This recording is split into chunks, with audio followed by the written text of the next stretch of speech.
السلام علیکم ورحمۃ اللہ وبرکاتہ۔ آج جی یوٹیوب چینل کی طرف سے میں ہوں آپ کا اپنا ہوسٹ حافظ عبداللہ اسلام۔ آج تاریخ ہے 12 جون، دن ہے اتوار کا۔ آج کی اہم ترین خبریں لے کر آپ کی خدمت میں حاضر ہیں۔ آج کی سب سے پہلی خبر یہ ہے کہ پاک فوج کی اعلیٰ قیادت نے اہم ترین دورہ چین کیا ہے، جس میں ملٹری وفد نے چین کا دورہ کیا اور چین کی اعلیٰ فوجی قیادت سے ملاقات بھی کی۔ پاکستان فوج کے اس دورے کے متعلق شعبہ تعلقات عامہ ISPR کے مطابق اعلیٰ سطح کے فوجی وفد نے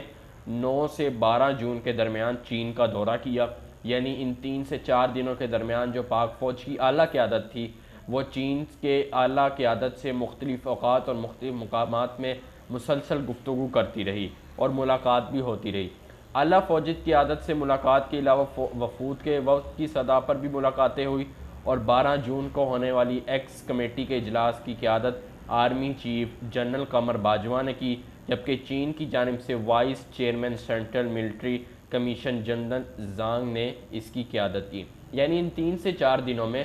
وفود سے ملاقات بھی ہوئی، ملٹری آفیسر سے بھی ملاقات ہوئی اور کافی سارے بڑے بڑے کنونشنز کی جو سربراہی ہے وہ قمر باجوہ نے اور اس کی طرف سے چیئرمین ملٹری کمیشن نے بھی کی ہے۔ تو ایک لحاظ سے یہ اہم ترین دورہ اس معاشی بحران کے درمیان پاک فوج کا دورہ چین ثابت کر سکتا ہے۔ اس کا نتیجہ کیا اخذ ہوتا ہے، اس کے رزلٹ کیا آئیں گے، یہ تو آنے والے دن ہی اس کے متعلق زیادہ بہتر بتا سکتے ہیں۔ قبل اس وقت کہنا کچھ مشکل ہے کیونکہ آج ہی ISPR کی طرف سے یہ بات واضح ہوئی ہے۔ حالانکہ یہ دورہ 9 جون سے شروع ہو گیا تھا، لیکن ISPR کے آفیشیل پیج کی طرف سے آج یہ بات واضح ہوئی ہے کہ 12 جون تک عمران جو ہے قمر باجوہ اور پاک فوج اور کے اہم افسران اور ملٹری افسران چین کے دورے پر موجود تھے۔ آج کی دوسری خبر یہ ہے کہ عمران خان کا بیان آیا ہے کہ نیوٹرل کو بتایا تھا کہ اگر سازش کامیاب ہوئی تو معیشت تباہ ہو جائے گی۔ عمران خان نیوٹرل کس کو کہتے ہیں، پوری قوم نیوٹرل کس کو کہتی ہے، یہ آپ بخوبی واقف ہیں، لیکن یہ وہ بیان بارہا دے چکے ہیں کہ جب یہ عدم اعتماد آئی یا یہ سازش بنائی جا رہی تھی یا وہ خط یا مراسلہ آیا تو شوکت ترین، حماد اظہر اس طرح کے اور وزیر معیشت اور جو ان کے رکن تھے، وفد تھے، جو معیشتی ٹیم تھی، ان کو بار بار میں نے نیوٹرل کے پاس بھیجا تاکہ وہ ان کو بتا سکیں کہ اگر اس وقت حکومت چینج ہوئی تو معیشت کا کیا تباہ کاریاں ہوں گی، کیا اس کا نتیجہ اخذ ہوگا صرف ایک بندے کی تبدیلی سے۔ یہ بار بار وہ کہہ چکے ہیں اور یہاں تک انہوں نے کہا ہے کہ میں خود بھی نیوٹرل کے پاس گیا، سارے سٹیٹس ان کے سامنے رکھے اور کہا کہ اگر اس وقت یا اس مقام پہ ہماری حکومت گرائی گئی، اگر کسی کی بھی حکومت اس مقام پہ ہوتی اور وہ گرتی تو معیشت کو بہت سارا نقصان ہوتا۔ اس وقت آپ ڈالر کے زر مبادلہ ذخائر دیکھیں تو 22 ارب تھے، اس کے علاوہ GDP اچھی تھی اور یہاں تک کہ عمران خان نے اعلان کیا تھا کہ اس بجٹ تک میں سبسڈی دوں گا پیٹرول میں اور ملازمین کی تنخواہوں میں 10 سے 15 نہیں بلکہ 30 سے 35% تک تمام سرکاری ملازمین کی تنخواہوں میں اضافہ کروں گا۔ اس کے بعد جو پرائیویٹ کمپنیاں ہیں اس پر بھی زور ڈالیں گے تاکہ وہ بھی اضافہ کریں، بجائے اس کے کہ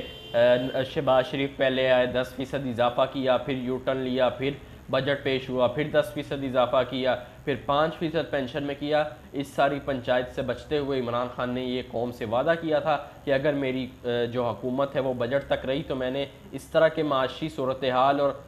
جو ذخیرے ہیں یہ اس طرح کے معاشی ذخائر جمع کر لیے ہیں کہ اگر مجھے بجٹ میں 30 سے 35% بھی تنخواہوں میں یا پینشن میں اضافہ کرنا پڑا تو ہماری معیشت پر اتنا بوجھ نہیں ڈلے گا۔ اور یہاں تک اعلان کیا تھا کہ اگلے بجٹ تک جو پیٹرول کی قیمت ہے وہ 150 رہے گی، لیکن اگر آپ اس حکومت کی حالت دیکھیں تو پیٹرول کی قیمت بجٹ سے پہلے انہوں نے 210 روپے بڑھا دی، یعنی تقریباً ایک مہینے سے کم کے وقت میں اس حکومت نے 60 روپے پیٹرول کی قیمت بڑھا کے وہ تمام زر مبادلہ کے ذخائر جو موجود تھے کم کر کے GDP کم کر کے، آپ یہ دیکھیے کہ جو GDP تھی وہ عمران خان کے دور میں 6% تک پہنچی تھی اور اس دفعہ جو بجٹ میں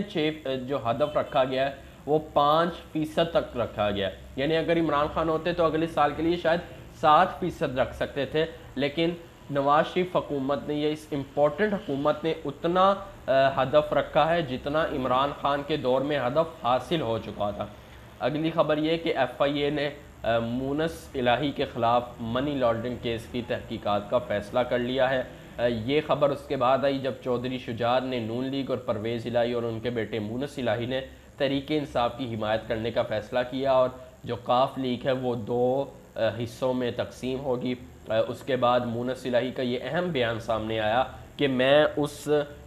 ٹیم کو یا اس جماعت کو ہی نہیں مانتا جو شہباز شریف کو وزیر اعظم مانتی ہے، لہٰذا اس کے بعد ایک تحقیقات کا آغاز ہونا، ایف آئی اے کا اچانک اٹھنا کہ جی مونس الہی نے باہر کے ملکوں میں جائیدادیں بھی بنائی، مونس الہی نے وہاں کمپنیاں بھی خریدی، مونس الہی کے آف شور اکاؤنٹ بھی ہیں، مونس الہی پہ منی لانڈرنگ کیس بھی ہوتا ہے۔ اس سارے کیسز کے بعد مونس الہی نے ٹویٹ کرتے ہوئے فرمایا بسم اللہ الرحمن الرحیم، یعنی اگر آپ کیسز کا آغاز کرنا چاہتے ہیں تو میں تیار ہوں، بسم اللہ کرے، آئیے میرے خلاف جو تحقیقات کر سکتے ہیں وہ کریے۔ یاد رکھیے گا یہ وہی منی لانڈرنگ کیس ہے جو موجودہ وزیر اعظم اور وزیر اعلیٰ پر بھی چل رہا ہے، یہ وہی منی لانڈرنگ کیس ہے جس کے گواہان مقصود چپڑاسی جیسے کو قتل کروا دیا جاتا ہے یا ان کا قتل یا ان کی موت معمہ بن جاتی ہے، یہ وہی کیس ہے جس پہ پروسیکیوٹر جنرل جاوید اقبال کو ہٹا دیا جاتا ہے، یہ وہی منی لانڈرنگ کیس ہے جس میں پروسیکیوٹر بیچ عدالت میں بے ہوش ہو جاتے ہیں، اور یہ وہی کیس آج مونس الہی پر تحقیقات کا جو فیصلہ کیا ہے وہ ایف آئی اے نے کیا ہے۔ اب دیکھنا یہ ہوگا کہ وہ شخص جو حکومت میں ہے اور وہ شخص جو اپوزیشن میں ہے، ان دونوں کے منی لانڈرنگ کیسز میں کتنی جلدی نتائج آتے ہیں، کیا کیا اہم تفصیلات ان کے موازنہ کرنا ہوگا کہ اپوزیشن اور حکومت کے جو کیسز ہیں وہ اس ملک میں کیسے چلائے جاتے ہیں یا اس عدالت میں کیسے چلائے جاتے ہیں۔ اگلی خبر یہ ہے کہ بجٹ وفاقی جو ہے وہ آ چکا ہے، اس کے بعد اب صوبائی بجٹ آنے کی تیاریاں عروج پر ہے، جس موقع پر وزیر اعلیٰ گلگت بلتستان نے کہا ہے کہ جان پوچھ کر گلگت بلتستان کا بجٹ کم رکھا گیا، ترقیاتی بجٹ میں 50% کٹوتی کی گئی، یعنی تقریباً ترقیاتی بجٹ جتنا ہونا چاہیے تھا اس سے آدھا دیا گیا ہے، یہ کہنا ہے وزیر اعلیٰ گلگت بلتستان کا۔ انہوں نے آج پاکستان تحریک انصاف کے رہنماؤں کی پریس کانفرنس کرتے ہوئے کہا کہ ملک کا 70% پانی گلگت بلتستان سے آتا ہے، لیکن ترقیاتی منصوبوں میں 50% کٹوتی اسی شہر یا اسی صوبے سے کی جاتی ہے۔ ہم نے 70 سال پہلے آزادی لی، مگر دوسرا اہم ترین کام یہ ہے کہ عمران خان نے یہاں 200 میگا واٹ بجلی دی، یعنی 70 سال یا 75 سال کے بعد ایک وزیر اعظم آتا ہے اور اس کو خیال آتا ہے کہ گلگت بلتستان میں بجلی کی ضرورت ہے، پھر جا کے وہ 200 میگا واٹ بجلی عمران خان دیتا ہے، اور یہی وجہ ہے کہ آج گلگت بلتستان کے جو لوگ ہیں وہ عمران خان کے ساتھ ہیں، کیونکہ اگر اس کو خیال آیا ہے تو 75 سال بعد آنے والی اس قوم کے متعلق خیال آیا ہے کہ 200 میگا واٹ بجلی کی یہاں پر بھی ضرورت ہے۔ تورخم بارڈر پر کھاد اور چینی افغانستان سے سمگل کرنے کی کوشش ناکام بنا دی گئی ہے۔ پاکستان کسٹم نے یہ اطلاعات دی ہے کہ تورخم بارڈر پر جب سمگلنگ کی جا رہی تھی چینی کی اور کھاد کی بھاری مقدار میں، تو وہ ایک ملزمان کو گرفتار کر کے وہ ناکام بنا دی گئی ہیں، اور تقریباً جو کھاد کے تھیلے تھے وہ 140 اور چینی کے 120 تھیلے بشمول ایک فرد کو قبضے میں لے لیا گیا ہے۔ ترجمان نے بتایا کہ چیئرمین ایف آئی آر نے تورخم میں کسٹمز ٹیم کے کامیاب آپریشن کو سراہا اور پاکستان میں سمگلنگ جیسی لعنت سے لڑنے کے لیے اپنے غیر متزلزل عزم کا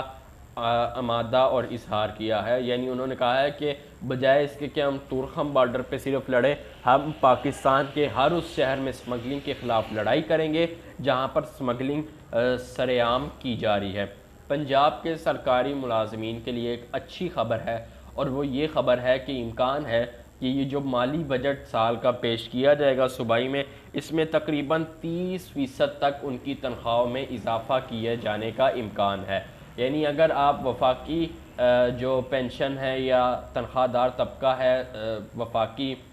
جو طبقہ ہے اس میں صرف 10 سے 5% انہوں نے اضافہ کیا ہے، اور پنجاب کے جو سرکاری ملازمین ہیں ان میں 30% تک اضافہ کیا جائے گا، اور اس کے ساتھ ساتھ 15% اضافی تنخواہ ہوگی، اور 15% ان کو جو ڈسپنسری الاؤنس ہے، یعنی آپ کہہ لیں دیگر مراعات جس میں میڈیکل شامل ہے، جس میں ان کا پیٹرول شامل ہے، جو بقول وزیر قانون پنجاب عطا تاڑر کے بند ہو گیا ہے، لیکن 15% اس وقت دیا جا رہا ہے جو سرکاری ملازمین ہیں ان کو۔ کل ہم نے آپ کو خبر دی تھی کہ گستاخانہ خلاف خاکوں یا بیانات کے خلاف جو لوگ بھارت میں نکلے ہیں ان پر مظاہرہ کرنے والوں پر شیلنگ کی جا رہی ہے، ان پر گولیاں چلائی جا رہی ہیں، جس کے نتیجے میں تقریباً 4 مسلمان مظاہرین پرسوں جمعے کے بعد احتجاج کی زد میں مارے گئے۔ تو آج یہ خبر آ رہی ہے کہ مسلمان کے گھروں کو بھی گرایا جانا شروع ہو چکا ہے، یعنی جب ان کو پتہ چلا کہ اگر گولیوں سے بھی یہ کام نہیں چل رہا، مسلمان کے مظاہرے کم نہیں ہو رہے، تو پھر ان کے گھروں کو مسمار کیا جائے، پھر ان کی عزتوں پر ہاتھ اٹھائے جائیں، پھر ان کی عورتوں کو اور بچیوں کو جو سرعام ان کی بے عزتی کی جائے۔ درندگی کا اظہار کرتے ہوئے انہوں نے گھر آج گرانے کا جو سلسلہ ہے اس کا آغاز کر دیا ہے۔ دیکھتے ہیں یہ سارے ظالم کب تک انڈیا میں مسلمانوں کے خلاف آئینی حق کے خلاف جاری رہتے ہیں۔ چین نے امریکہ کو خبردار کیا ہے، کیوں کیا ہے؟ چینی وزیر دفاع نے امریکہ کو خبردار کیا ہے اور کہا ہے کہ چین تائیوان کی علیحدگی روکنے کے لیے آخری حد تک جائے گا، اور کہا کہ امریکہ چین کے اندرونی معاملات میں مداخلت نہ کرے اور چین کے مفادات کو نقصان نہ پہنچانا بند کرے۔ یعنی ایک کھلم کھلا سپر پاور کو آج چین نے دھمکی دی ہے اور کہا ہے کہ ہمارے جو اپنے معاملات ہوں گے وہ ہم خود حل کریں گے، جو ہمیں پسند ہوگا وہ ہم خود پسند کریں گے، اور جو ہمارے لیے نقصان ہوگا ہم اس کا خود ازالہ کریں گے، بجائے اس کے کوئی اور ملک آئے اور ہمیں آ کے کہے آپ یہ کریں وہ کریں، آپ رجیم چینج کریں، آپ یہ بجٹ لائیں، آپ یہ حکومت لائیں، آپ اس کو آرمی چیف بنائیں، بجائے اس کے ہمارے لیے جو اچھا برا ہوگا، ہمارے لیے جو نقصان فائدے مند ہوگا ہم وہ خود کریں گے، اور آپ کو کوئی ضرورت نہیں ہے کہ آپ تائیوان کی علیحدگی پر ہم سے احتجاج کریں، ہم سے مطالبہ کریں کہ یہ ہم اس پر نہ بولیں۔ ہم تب تک بولیں گے جب تک ہمارا حق ہے، اور تب تک لڑیں گے جب تک ہم لڑنا چاہیں گے۔ عید الاضحیٰ سے قبل سوڈان سے سعودی عرب ہزاروں جانور لے جانے والا بحری جہاز ڈوب گیا۔ یہ سوڈان کے بحیرہ احمر کی بندرگاہ سوکین میں ہزاروں بحروں سے بھرا ہوا ایک بحری جہاز ڈوب گیا، جس میں سوار جانور ڈوب گئے، لیکن تمام عملہ زندگی جو ہے وہ بچ گئی ہے۔ یعنی جانوروں کا نقصانات ہوا ہے لیکن جو عملہ ہے وہ بچ گیا ہے، اور اس میں تقریباً 15,800 یعنی 16,000 کے قریب بھیڑیے سوار تھے، اور اس کی بوجھ کی حد سے باہر تھا۔ اہلکار نے بتایا کہ جہاز میں صرف 9,000 بھیڑیوں کی گنجائش تھی، لیکن اس میں 16,000